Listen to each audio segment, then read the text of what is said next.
अस्सलाम वालेकुम वीवर, उम्मीद करता हूँ आप सब खैरियत से होंगे।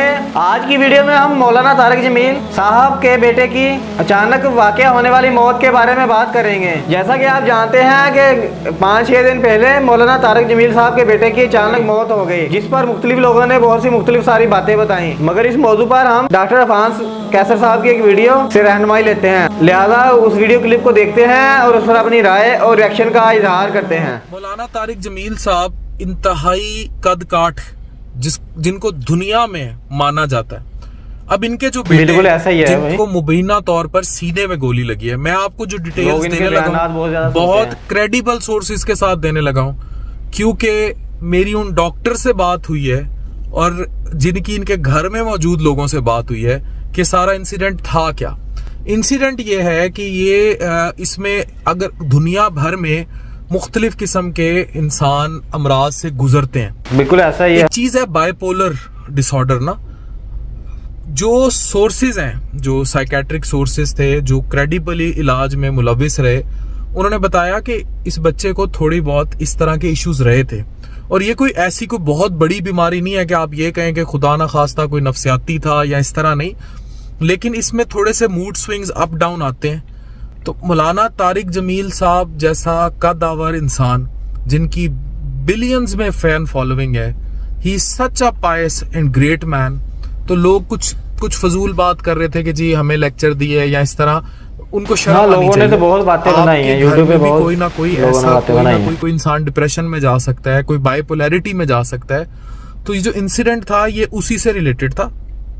उसी इंसिडेंट के दौरान ये खुदकुशी बिल्कुल नहीं है, ये उसी इंसिडेंट के दौरान एक हादसा हो गया। हादसा ये हो गया कि वो मैनिया में आया। जैसे बिल्कुल आप लोग कभी गुस्से में नहीं आ जाते, आप घर में बर्तन तोड़ने शुरू कर देते हैं, आप कोई भी, तो उस किस्म का हादसा। उस दौरान जो है ना ये फायर हुआ और वो फायर जो है उनके सीने पे लग गया, जो तस्वीर आपने देखी है। इन्ना लिल्लाहि व इन्ना इलैहि राजिऊन। और किसी के भी घर में ऐसा कोई भी सानिया किसी भी टाइम हो सकता है। आप लोग अगर घर में उठ के अपने कभी बर्तन तोड़ देते हैं तो आप समझ लें कि उसी किस्म का कोई हादसा थोड़ा सा एग्जेजरेट हो गया और एक जान चली गई, एक मासूम जान चली गई। अल्लाह पाक उन्हें जवाहरे रहमत में जगह अता फरमाए। ये मुकम्मल तौर पर एक हादसा है और मैंने आपको इंतहाई क्रेडिबल सोर्सेज के साथ इंतहाई डेप्थ में डिटेल्स शेयर की हैं। वीडियो जो मैं बना रहा हूँ मैं प्योर माशरती इस्लाह के लिए कि खुदारा दुआ कीजिए अपने लिए, अपने घर वालों के लिए। अगर आपकी बीवी ने उठा के कभी बर्तन मारे हैं या आपके शौहर ने उठा के, तो इसी किस्म के वाकयात होते हैं। लेकिन ये बात मैं बड़ी कन्विक्टेडली बता रहा हूँ कि वो बाइपोलर डिसऑर्डर का शिकार थे। इसमें मूड स्विंग्स अप डाउन होते रहते हैं। उसी एक मूड स्विंग में एक मैनिया का एपिसोड था, उस दौरान हादसा हुआ, गोली चल गई। इट्स अ हादसा, इट्स अ हादसा, इट्स अ हादसा।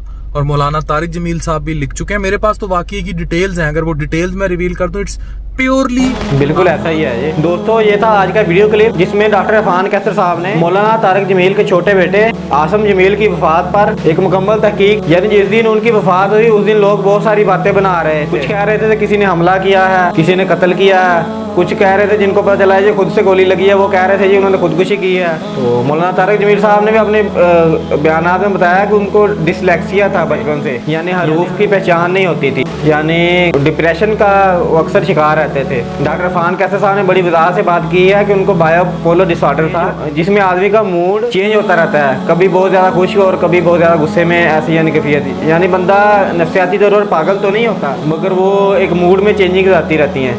यानी उन्होंने एक बहुत अच्छी मिसाल दी है कि जैसे आपको गुस्सा या कोई चीज़ उठा के मारे हैं ऐसी दीवार में, ये उसी किस्म का एक इंसिडेंट था जिसमें हादसाती तौर पर उनको गोली लग गई। लिहाजा हमें इस बात का ध्यान रखना चाहिए, हमें as a Muslim, as a Pakistani, किसी भी बात पर एक कहानी बनाने से पहले तो उस बात की तह तक जाके तहकीक ज़रूर करनी चाहिए। हमारी अल्लाह पाक से दुआ है कि अल्लाह पाक पाकिस्तान के मुसलमानों को हिदायत नसीब फरमाएं और पाकिस्तान को इस आजमाइश की घड़ी से निकालें।